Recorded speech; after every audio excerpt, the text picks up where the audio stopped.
a coordenada espaço. Como é que eu faço?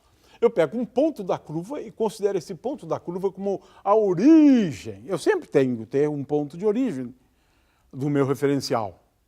E esse ponto de origem está sobre a curva. Agora, eu devo orientar a curva. Eu vou orientar desta forma, de forma que todos os pontos à direita vão ter um sinal mais e todos os pontos à esquerda terão um sinal menos. E como é que eu faço agora? Se eu tenho um objeto ocupando esta posição aqui, o que eu devo fazer é medir a distância até a origem.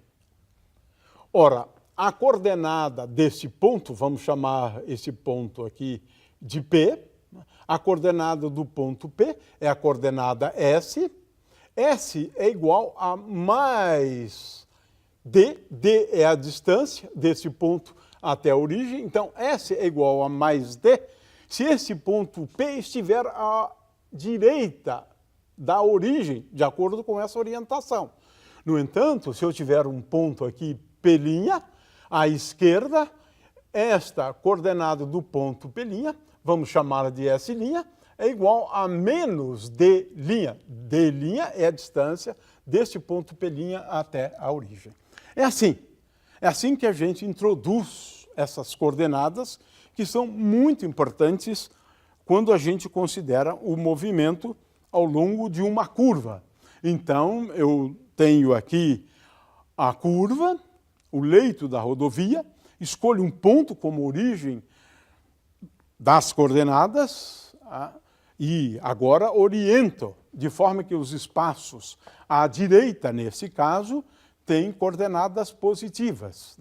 A coordenada S' de um outro ponto, eu procedo da mesma forma. Determino a distância e agora, como está à direita, S' é igual a mais D', nesse caso, não naquele caso que nós apresentamos antes. Ora, os quilômetros ao longo de uma rodovia, na verdade, indicam, né? A gente pode dizer que os quilômetros correspondem à coordenada espaço. Só é que, para não criar dificuldades para os leigos, as coordenadas espaço ao longo das rodovias são sempre positivas e nós tomamos como origem das coordenadas a Praça da Sé, no caso das rodovias paulistas. Então, no caso das rodovias, a gente não trabalha com coordenadas negativas, né? Mas, de qualquer maneira, a gente pode sempre manipular, e eu tenho aqui um recurso interativo, mediante o qual eu posso, ao longo de uma circunferência, escolher um ponto como ponto de origem e verificar que, em função da posição do ponto que eu estou considerando, eu vou ter coordenadas positivas e coordenadas negativas. Vamos agora, utilizando a coordenada espaço, dar alguns exemplos e definir o que é movimento. Ora, nós dizemos que um objeto se move ao longo de uma curva se esta coordenada espaço variar com o tempo. S é função do tempo. Claro que se S for constante, o móvel está em repouso. Portanto, do ponto de vista da cinemática, já introduzimos o conceito de referencial, já introduzimos o conceito de coordenada. Nesse caso, basta uma coordenada. Muito bem. Vamos exemplificar, né? Digamos que esta dependência com o tempo seja sob a forma de um polinômio de segundo grau. Por exemplo, S de t é igual a 5 mais 10 vezes t menos 5 vezes t ao quadrado. Ora, à medida que o tempo passa, os espaços variam, ou a coordenada espaço varia. Essa equação aqui, usualmente, é conhecida como equação horária. Eu escrevo a dependência do espaço, desta coordenada, com o tempo.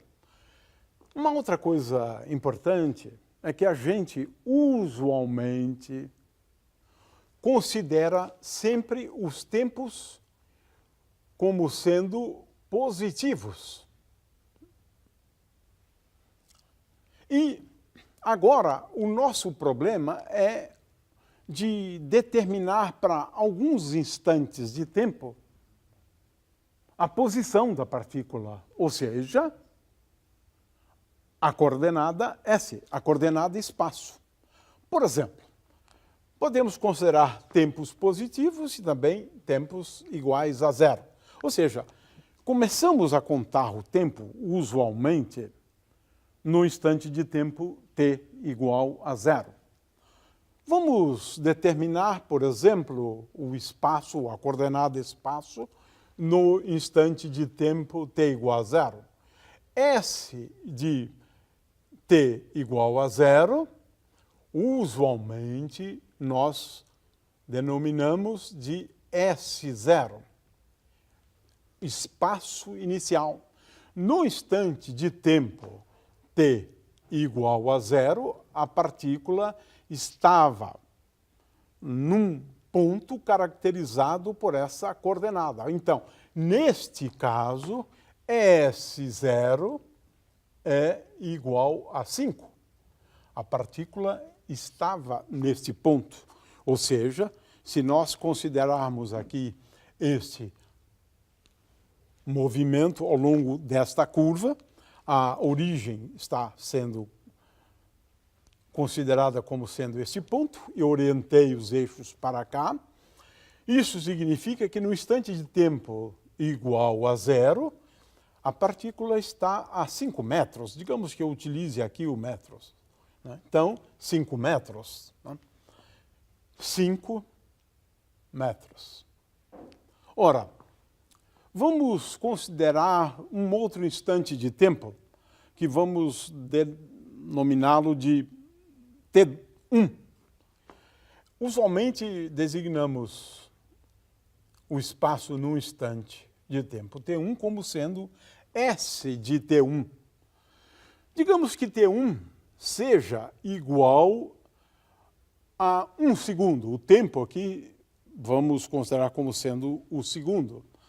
De forma que o tempo igual a 1 segundo, o espaço é igual ao espaço para o tempo igual a 1 segundo e é igual a 5 mais, ou 5 mais 10 vezes 1. Então, mais 10 menos 5 vezes t ao quadrado é menos 5. De forma que é curioso, porque entre 0 e 1 segundo, o móvel avançou. Ele está agora na coordenada S igual a 10. Vamos agora considerar um instante de tempo T2. Vamos indicar o espaço para esse instante de tempo T2 como sendo S de T2. E agora vamos considerar um instante de tempo igual a 4 segundos. Então, S de 4 é igual. 4 ao quadrado é 16 vezes 5, portanto, S de 4 é igual a 5, mais 10 vezes 4 é 40, e agora menos 5 vezes 16, que é 80, menos 80. Veja-se que, nesse caso, a coordenada é igual a menos 35. menos 35. É curioso, porque estamos percebendo que agora ele retrocedeu em algum ponto lá e o móvel agora está num ponto cuja coordenada é igual a menos 35. Menos 35 metros, por exemplo. Né? O fato é que a gente pode analisar para cada instante de tempo, né? A gente pode analisar a posição do objeto. Na verdade, a ideia aqui é construir um gráfico onde nós colocamos aqui no eixo das abscissas a coordenada espaço. E no eixo das ordenadas, nós colocamos aqui o tempo. Ora, sabemos que o gráfico de uma função polinomial de segundo grau é o gráfico de uma parábola. Como temos aqui um sinal negativo, essa parábola tem uma concavidade para baixo. Muito bem, podemos colocar alguns instantes de tempo.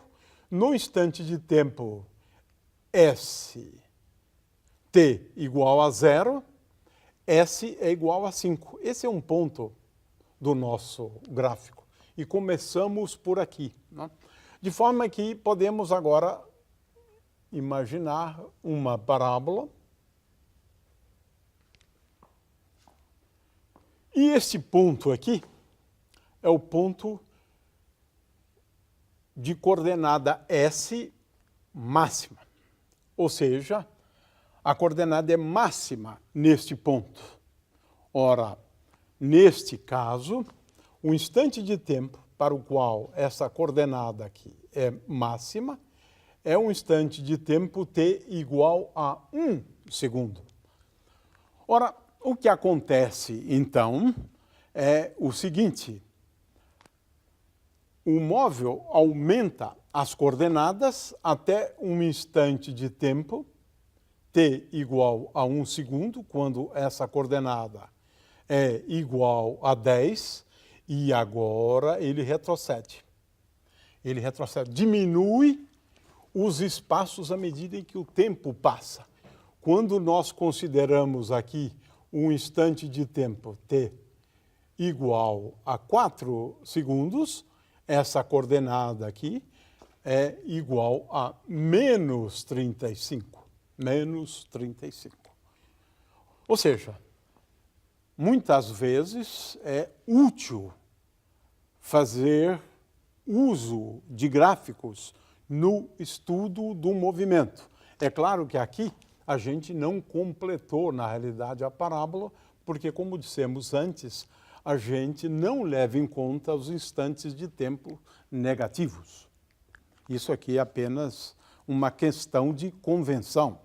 Eventualmente, se pode também falar em coordenadas negativas e em tempos negativos. E mais uma vez, muito obrigado e até a próxima aula.